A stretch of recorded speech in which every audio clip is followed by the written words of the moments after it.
No eesti keel on meie kõigi ühine mure, selles ei ole absoluutselt mingit kahtlust. Eesti kaitseväes peab asi käima eesti keeles.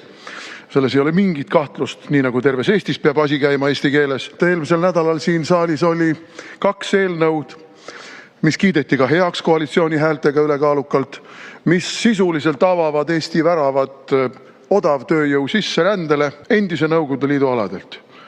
Ja see seltskond loomulikult on venekeelne. Meil on seoses Nõukogude okupatsiooniperioodiga niigi tohutuks probleemiks vene keele koormus meie avalikule ruumile ja kõikidele meie teenustele alates meditsiinist ja lõpetades kooliharidusega.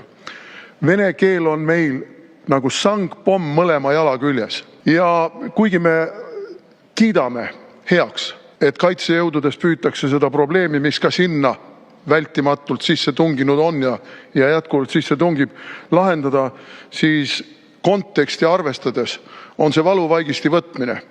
Kui me ei muuda üldist suhtumist sisserändesse, oma keele kehtestamise jõulistesse meetmetesse ühiskonnas tervikuna.